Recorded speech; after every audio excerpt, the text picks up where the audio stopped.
Welcome to another Gab and Dad. I'm Dad. I was going to say Gab for a minute. I'm Dad and you're Gab. Yeah. This time we thought we'd do something a bit different. We try and stay away from the big, Hollywood popcorn blockbusters which we've been reviewing lately, and search out a smaller film that may have some promise. And so we ended up going to see Lymelife, starring Alec Baldwin, the two of the Culkin boys, Jill Hennessy, Cynthia Nixon. So tell us a little bit about the plot. Timothy Hutton. Say something about First, the title, in case you're confused, Lyme with a Y. Life refers to, in the setting of Long Island in 1979, there's a threat of Lyme disease, and one of the characters is afflicted with Lyme disease, and that's a bit of symbolism for the underlying disease in the suburban lifestyle, which this is about. It's domestic drama about some struggling marriages and how this is affecting the teenagers, and how teenagers in general struggle with their own lives and how these intertwine. There's nothing new here, right? These are nothing new there. These are themes you've heard before. These are themes some of you may have even lived out, but the fact that the themes are not new doesn't really matter, because there are very few new themes on Earth. The question is how you deal with them. And what this film tells us is, big surprise, money doesn't buy you happiness. Just moving from the big city to a suburban wooded lot doesn't buy you happiness. Underneath apparent tranquility and happiness is misery and adultery and infidelity and God knows what. As I say, no surprises there. But what saves this film, or what makes it interesting, what makes it worth seeing, I think, is really outstanding across-the-board acting. Yeah.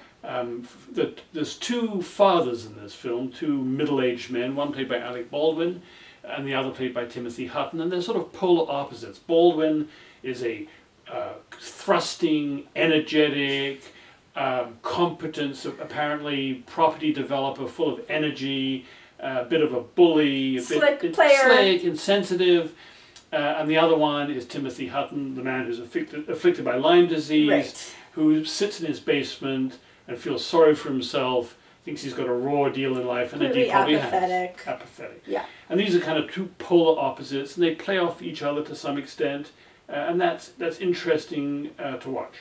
Yes, each performance really very nice to watch, very believable, and all the ones in between. The wives very well played by Cynthia Nixon, Timothy Hutton's wife, and Jill Hennessy, Alec Baldwin's. I felt very believable in their interactions, which were mostly fights, and how this affects the children. And the teenage cast was also quite good, pedigreed. The Culkin brothers, I'm sure you're aware. Rory being the younger one, and Kieran being the elder brother, who play brothers. And also Emma Roberts plays the neighbor's daughter, and that's Julia Roberts' niece. Yeah, she might have been a little on the weak side, the weakest of the group. She was a bit put on, but that could also have been her personality. She was a bit of the teaser. A little bit of a tease, yeah, coming into her confidence as a young woman, which can be annoying. No kidding.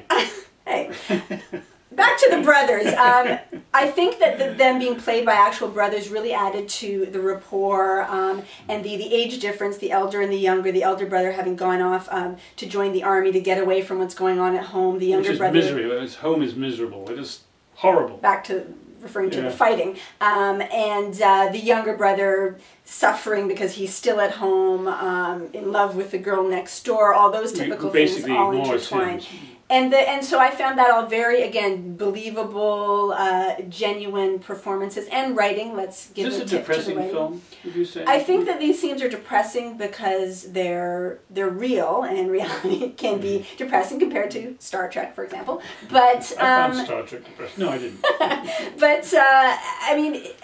Again, realism can also be reassuring. What Lymelife needs is a bit of time travel, if you ask me. That would be good. A black hole. They all need to get into a black hole. But I think that you can identify with the bitter, and also there is a bit of sweet, and it's life. And so I found that to be entertaining, because it's nice to see, again, compared to a Wolverine, it's nice to see something that is identifiable. There's a certain reassurance and enjoyment in that, for me anyway.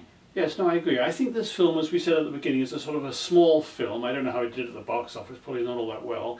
But I think it's a thoughtful film. It's worth seeing. There's some things in it to reflect upon, and I think you should go and see it, or rent it if it's perhaps too late to Probably see a it. rental. One complaint I do have, and that is the ending to this film. In my opinion, the ending sucks. I mean, I don't know what they were thinking. They just kind of Sucks. We're trying to be artsy here. It just kind of stuck this thing on. It's disappointing. It had very little relationship to the rest of the film. It was totally unnecessary. It was I a don't know what bit you think. of a cliche and a bit of a gimmick. Yeah, it was a gimmick. I'm I undecided won't tell you on what that. it is, but well, if you've seen the film or if you see it, why don't you let us know and leave a comment? We'd be interested in your comments of any kind on any of our reviews, but particularly on the ending of this film, Lymelife, if you've seen it. So, leave us a comment through YouTube. We'd be interested in hearing from you.